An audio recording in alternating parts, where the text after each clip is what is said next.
Bismillahirrahmanirrahim.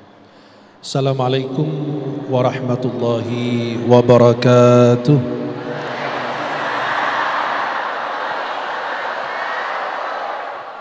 Alhamdulillahi rabbil alamin. Wassalatu wassalamu ala asyrafil mursalin Sayyidina maulana Muhammadin wa ala alihi wa sahbihi ajma'in. Asyhadu an la ilaha illallah wahdahu la syarika lah. Asyhadu anna sayyidana Muhammadan abduhu wa rasuluh. Para jamaah yang dimuliakan Allah, uhibbukum jami'an fillah. Saya mencintai kalian semua karena Allah. Semoga Allah mempertemukan kita di dunia dalam taat dan di akhirat di surganya Allah Subhanahu wa taala.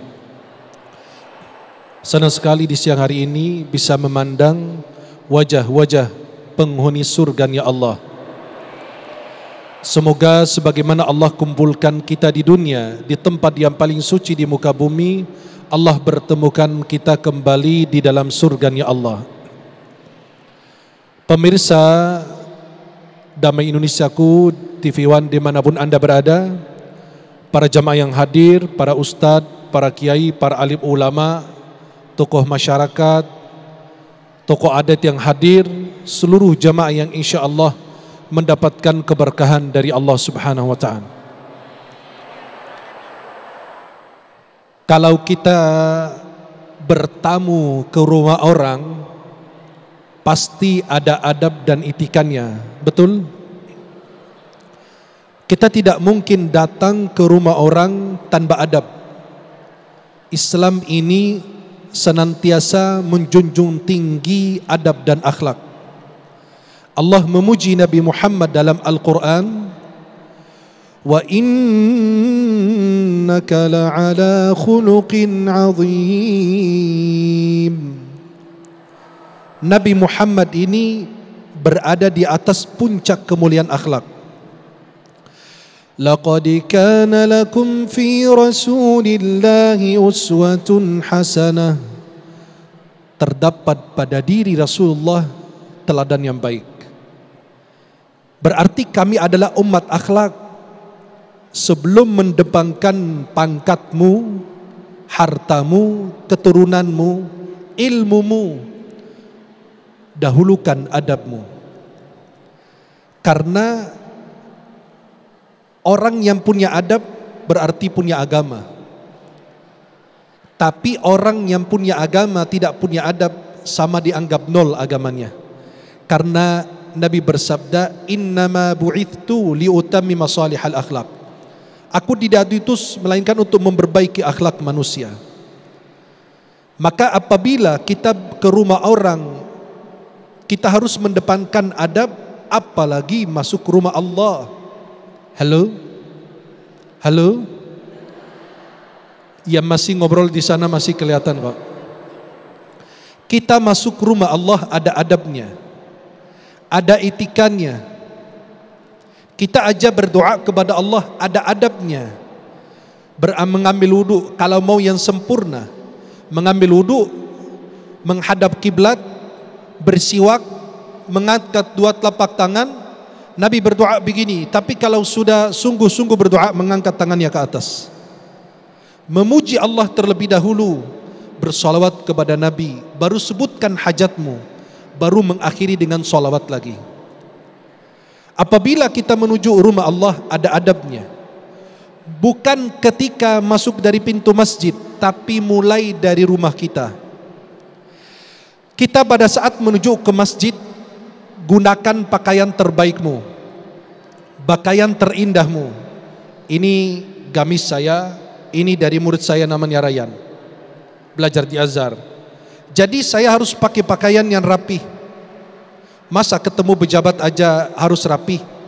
Sampai mempersiapkan pakaian sudah 2 malam, 3 malam, sepatunya dibersihkan, kaos kaki yang baru, baju batiknya yang bagus, sarungnya yang bagus, yang mahal. Apalagi bertemu dengan Allah. Maka pada saat kita berjumpa dengan Allah, dan sebaik-baik perjumpaan dengan Allah, sebaik-baik pertemuan, dari rumah sudah mengenakan pakaian yang bagus, yang rapi. Allah berfirman, "Ya bani Adam, khudhu zinatakum inda kulli masjid." Wahai anak Adam, kenakan pakaian yang indah, yang bagus, yang bersih, yang rapi pada saat setiap kali memasuki masjid. Kalian masuk ke dalam masjid harus dengan pakaian yang bagus, rapi. Pada saat menuju ke masjid, sebelum berangkat dari rumah, kenakan pakaian yang bagus, berwudu terlebih dahulu.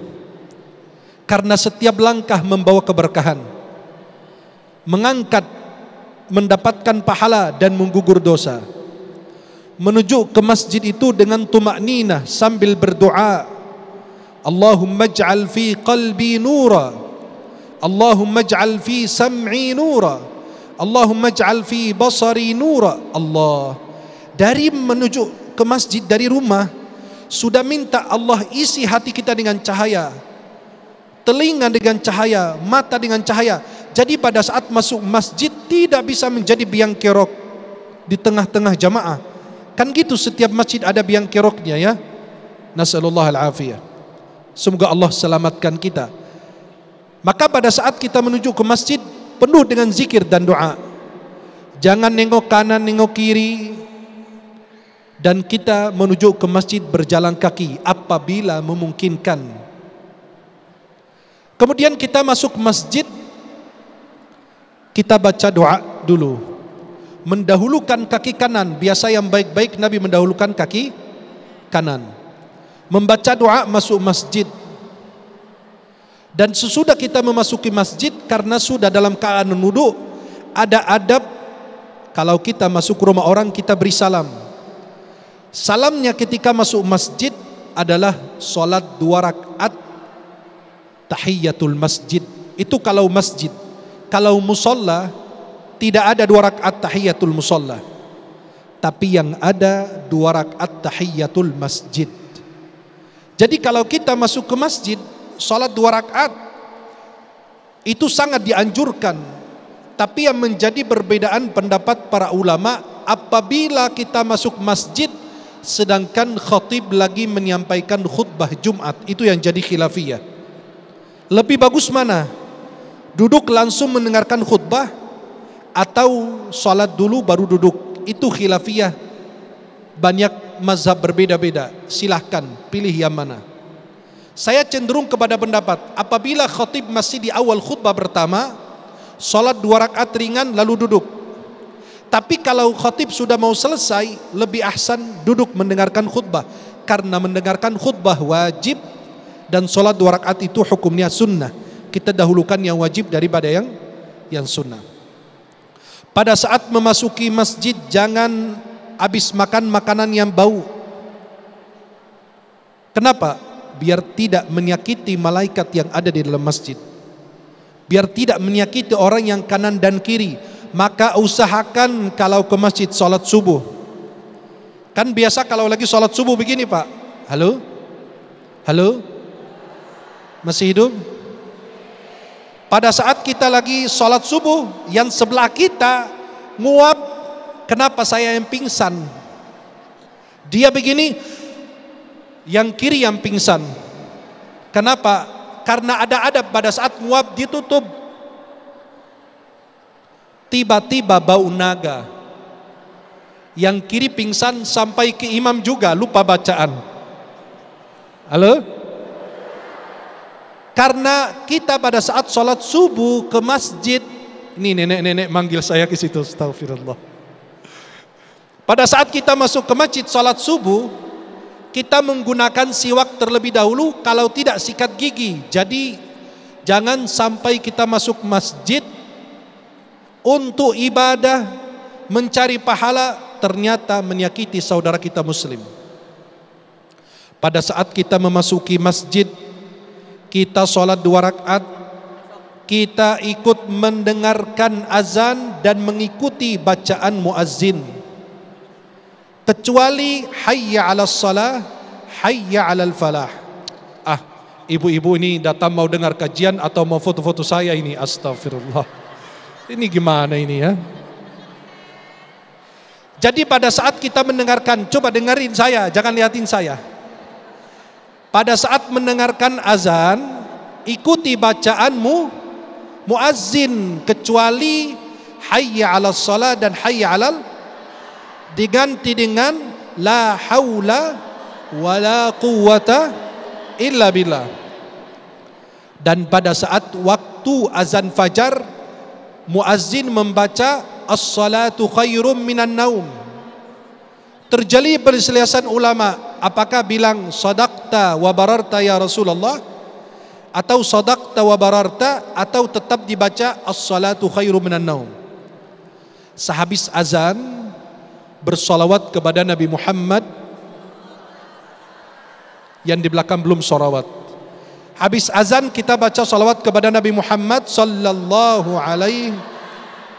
Allahumma rabb hadhihi ad-da'wati tammah. Kita sudah mendapatkan syafaat Rasulullah dan kita ikut bersama imam salat dalam keadaan tumakninah dan menghadirkan khusyuk pada saat kita salat bersama imam insyaallah. Amin. Wallahu a'lam bishawab. Amin, amin ya rabbal alamin. Terima kasih Syekhuna, boleh duduk kembali, nanti bisa diteruskan di segmen berikut untuk tausiah ini, karena masing-masing ustadz nanti akan kami persilahkan untuk 2 kali tausiah. Jadi para jamaah nanti juga dipersiapkan pertanyaan-pertanyaan terbaiknya. Di segmen berikut nanti guru kita Ustadz Rustandi juga akan memberikan tausiah berkaitan dengan masjid, bagaimana masjid sebuah wasilah atau sarana silaturahim dan juga dakwah. Nah, namun sebelum Ustadz Rustandi nanti di segmen ketiga akan memberikan tausiah berkaitan dengan masjid ini, Ustadz Rustandi sudah bergeser posisi untuk bersiap-siap untuk berbagi berkah bersama Luwak White Coffee.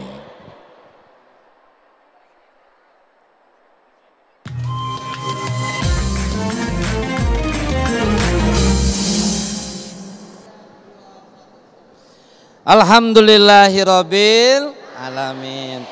Jamaah, kali ini saya akan berbagi berkah bersama Luwak White Coffee.